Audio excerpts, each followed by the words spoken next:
Para pemirsa Sekolah Birokrasi Channel yang saya hormati, menarik untuk kita lihat bahwa dari 38 provinsi, termasuk 3 yang terbaru di Papua, dan 514 kabupaten kota, itu kalau kita lihat nilai RB yang diterbitkan oleh Kementerian PAN RB setiap tahun,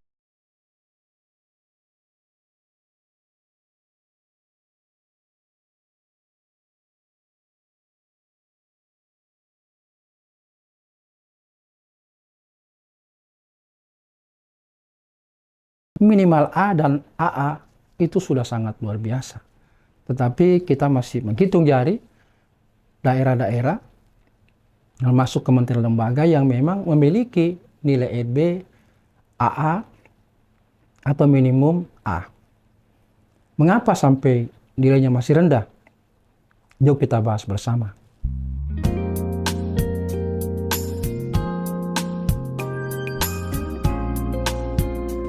Tentu penyebabnya beberapa aspek yang kita bisa lihat. Yang pertama, masih kurangnya komitmen dari pimpinan di daerah. Komitmen dari pimpinan daerah itu merupakan faktor yang sangat penting di dalam pelaksanaan baik Sakip, ya, baik RB. Karena tanpa adanya komitmen dari pimpinan daerah, maka upaya untuk meningkatkan nilai RB-nya ini itu masih sulit dicapai. Yang kedua adalah kurangnya pemahaman, ya, dan pengetahuan tentang seperti apa RB itu, seperti apa manfaat, dan bagaimana caranya mengimplementasikan dengan baik. Tentu kalau kita di daerah ini masih banyak aparatur pemerintah yang belum memahami dan mengetahui tentang bagaimana RB itu.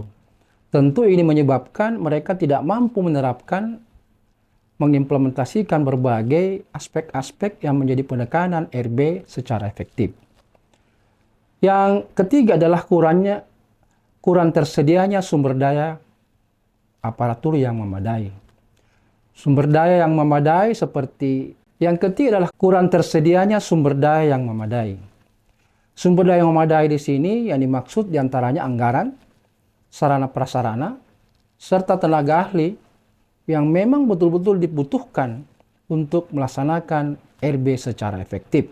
Yang keempat, tekanan politik dan kepentingan kelompok tertentu. Tekanan politik dan kepentingan kelompok tertentu itu bisa menghambat pelaksanaan RB. Misalnya, jika ada kebijakan yang tidak menguntungkan kelompok tertentu, maka kelompok tersebut akan berupaya untuk menghambat pelaksanaan daripada kebijakan yang mendukung pelaksanaan RB sendiri.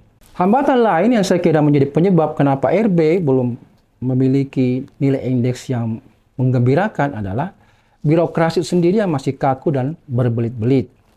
Ini tentu berkaitan dengan struktur birokrasi dan regulasi yang ada. Karena itu, salah satu fokus penting dalam reformasi birokrasi adalah bagaimana menyederhanakan birokrasi dalam kaitan dengan struktur maupun juga terkait dengan prosedur yang ada. Yang kedua adalah kualitas SDM aparatur juga yang masih rendah. Kalaupun juga sudah tinggi, tetapi distribusi kepada prinsip right man and the right place itu masih perlu ditata ulang. Yang ketiga, penegakan disiplin aparatur yang belum optimal. Yang keempat, kurangnya partisipasi masyarakat di dalam pengawasan pelaksanaan RB.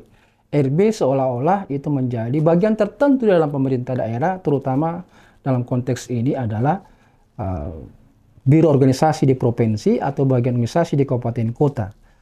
Atau mungkin juga melibatkan Bapeda dan inspektorat. Padahal ini merupakan kerja kolektif. Sehingga ini betul-betul bagaimana masyarakat bisa menilai bahwa perangkat-perangkat daerah yang tersedia itu tidak atau belum menunjukkan komitmennya untuk melibatkan masyarakat di dalam pengawasan terkait dengan pelaksanaan reformasi birokrasi.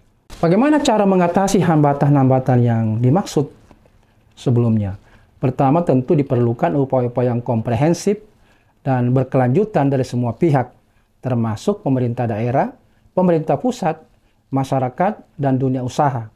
Upaya-upaya tersebut dapat dilakukan melalui upaya peningkatan komitmen dari pimpinan daerah, karena pimpinan daerah ini perlu memberikan komitmen yang kuat untuk meningkatkan nilai RB.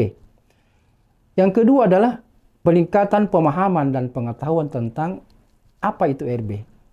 Aparatur pemerintah daerah itu perlu mendapatkan pelatihan dan bimbingan tentang RB. Bagaimana melaksanakan, apa saja unsurnya, fokusnya seperti apa indikator keberhasilannya. Hal lain adalah peningkatan ketersediaan sumber daya yang memadai. Karena itu pemerintah daerah perlu menyediakan anggaran, sarana dan prasarana, serta tenaga ahli yang memadai untuk membantu pemerintah daerah di dalam mengimplementasikan reformasi birokrasi. Terakhir adalah peningkatan pengawasan dan akuntabilitas. Mengapa ini penting? Karena pengawasan dan akuntabilitas itu mampu mencegah terjadinya korupsi dan penyalahgunaan anggaran. Kadang-kadang program-program RB itu menghendaki anggaran yang banyak, tetapi kemudian tidak teralokasikan. Kalaupun teralokasikan, biasanya ada unsur penyimpangan di dalamnya.